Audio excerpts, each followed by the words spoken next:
All right, Flamingo fans, episode 6 of Flock Talk with our head coach, Eli Brum.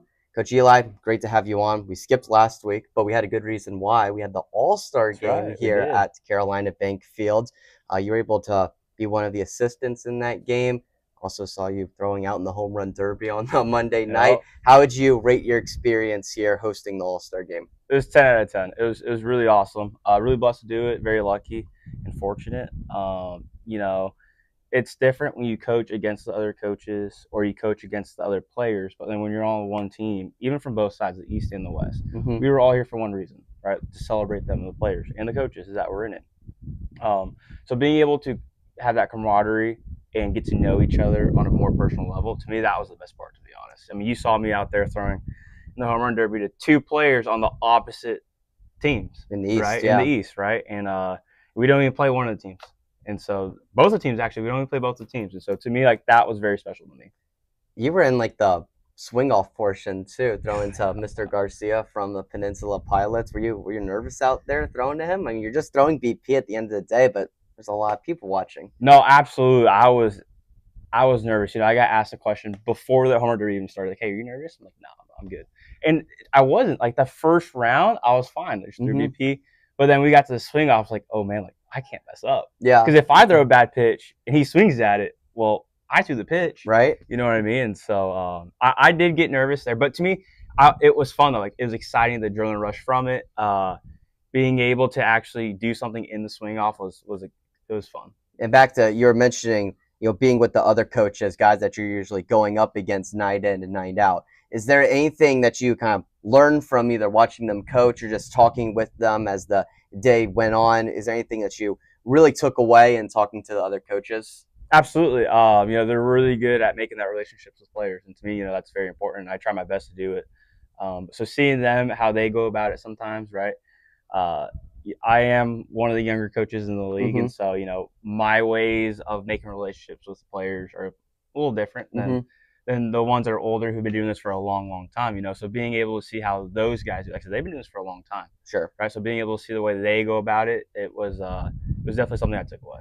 As from the Flamingos perspective, we had a couple of representatives, one pitcher, one hitter, Owen Hendry on the mound and Jackson Moore in the batter's box and out on the field. A couple of ABs for Jackson, and Hendry was able to close this game out, secure the win for the West. Obviously, it's a weird situation where they won the game, but then we went to the bottom of the ninth inning, one more half inning to get some different guys in.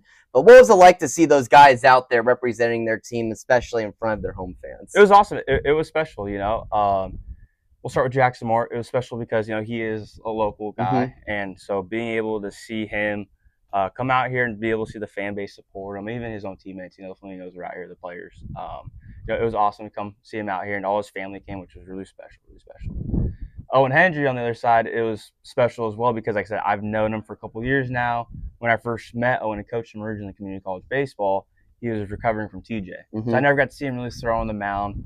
And I get to have the privilege to see him this summer, and every outing got better as the summer went on, to where he was, fortunate enough to be an all-star, and then for him to come in the all-star game, and there's teams he hasn't pitched against, so coaches, players that haven't seen him, and I'm in the dugout, and I'm hearing, whoa, where did this guy come from? Sure. So he got the recognition he deserved, and so it was very special to see that. As far as you're talking about the journey with Owen recovering from TJ, now getting up to the D1 level, heading to Ball State in the fall, I guess how rewarding is that from your perspective to be with them throughout the entire process? It's a blessing. It is to have him trust me to be along his side this entire summer, and to where we kept in somewhat contact for the last 3 years since I've seen him last. It's a blessing. It's rewarding. I'm thankful for Owen. He's helped me as a coach grow a lot myself. Being able to understand, like, hey, like he's recovering from TJ. He's not fully healthy yet sometimes, or like, hey, we're still learning as we go. And so being able for him to trust me within that this summer was big for me. And then post All-Star break, finishing up the season, wrapping up the CPL year here for the Flamingos. On a bit of a cold streak right now, lost the last 7. How do you kind of keep the guys, in a positive state and still looking forward to the next game? Yeah, I usually tell them they got to show up every day. Every day's a new day. This crew we got here right now, they have showed. We were down 15-1 at one point against Forest City, Next thing you know, it's 15-9. Yeah. Next thing you know, it's 15-11. Right? And so they understand that we have the fight. And so they've seen it and they know we have it. And so I continue to tell them, like, hey, you guys show up every day. We go to Wilmington. It's, it was 5-3, 4-3, back and forth until, 6th, 7th inning, game got away. It is what it is. At the end of the day, baseball's not going to always bounce your way. Sure. You know what I mean? And so I just continue to tell them, like, hey, you still show up every day. You play the game the right way. You play hard, and you will be rewarded at some point. One game where that happened was just over a week ago at Ashboro. It was a situation where you were down, and then we restarted the game. Ended up getting a comeback victory in that one against a very good team. They're winning the Western Division. So what did you see in that game in particular? I know that was a minute ago, but what did you see in that one to get that team the victory? Guys just never stop playing. Anytime we are down by more than 5 to 6 runs, I always tell guys, like, hey, don't give away anything. Don't give away your ABs, pitchers. Don't give away your innings. Don't give away your pitches, right? And what I mean by that is just because the game feels like it's out of reach doesn't mean that it is. But it's also, hey, like, this is your AB. Like you still work on things. You're here for a reason. You're here for summer ball. You still work on things. So when, it's a lot easier when you go back to school, and sometimes, guys might not start right away. They become that pinch hitter when the team is down big. Well, they have the experience of, hey, I was playing a game in the summer where I was down big. I still had to focus and lock into my at bat and still do my job. And so to me, I tell them all the time, don't give anything away. And that day it showed. We put up 8 unanswered, I think, 9 unanswered in one inning, being down 8-1, whatever it was. Yeah, 8 unanswered. And so they really showed what it means to not give anything away. Do you think it's easier for players to do that, as you mentioned, not giving anything away in the summer ball season, especially for guys that are still looking for their next school compared to during the school year? I really do, because these guys are playing consistently, right? In school ball, those pinch hitters that kind of come in these kind of games where they're kind of out of reach a little bit. It's a lot harder to come off the bench when you haven't maybe had an at bat in 5 days, a week, 2 weeks. You know what I mean? Here, they're still playing every day, no matter what, almost, or at least every other day. Yeah. And so they're still consistently getting the ABs. So to me, it's just being able to have that mental switch of, like, hey, like, I still got to stay locked in. We got about 2 weeks left of the season, which is crazy to think about, even crazier to say. What are you looking forward to the next 2 weeks? What do you want to see from the team? I'm looking forward to seeing them continue to play still, play hard. Last night, we had the lead early on. To me, last night was almost a case of baseball, right? We did have some errors that didn't help. Don't get me wrong. But they had the timely blue hits, broken bat singles.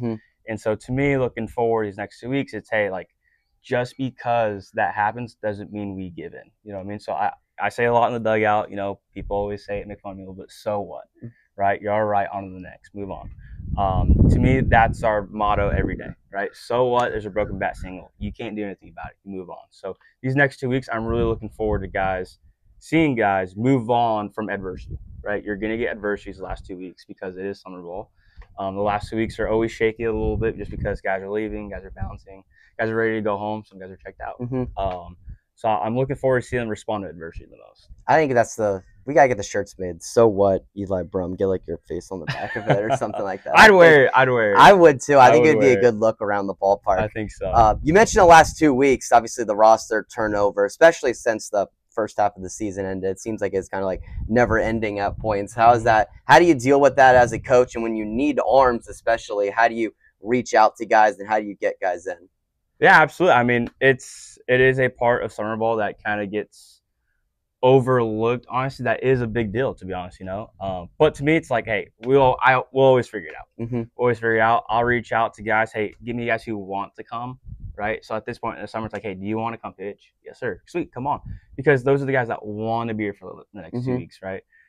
Sometimes guys will come because their coach sends them and they don't really want to be there. So they're 1 foot in, 1 foot out. And you can tell right away when they are like that. Yeah. So these last 2 weeks, I got 2 new guys coming today. I got 1 guy coming Monday. And so I just asked for guys, hey, do you want to come play? And some of these guys reach out to me first. And so when they reach out to me first, it's a good sign, like, okay, like, he wants. Obviously, they want to be here. Absolutely. Yeah. And so that's just what I'm looking for these next 2 weeks. Last question for you, Eli. You had the family come in from over the past week or so. What was it like to have them in the ballpark and just seeing them in your element, I guess? It was a blessing, man. It was awesome. It really was. I had the pleasure of being here last summer as assistant coach. Loved it so much. I came back this year as a head coach. And there was talks about, I don't know what my plans are for next summer still, and so my family coming down and seeing what Florence is and how much it means to me, they understand where I'm at now of why like this place is so special to me, right? And it's not just the on the field stuff; it's off the field. It's the host families. It's people like you, Mitch, the interns, everybody. Everyone's super special to me. So this is part of my world. This is one of my worlds now, right? Florence has a place in my heart, and obviously my family's my world. So just seeing both of my worlds combined, it was the one of the best weeks of the summer for sure. No matter, and that's not even like talking about what happened on the field. Yeah, just off the field and everything about it. Seeing you guys meet my family meeting y'all.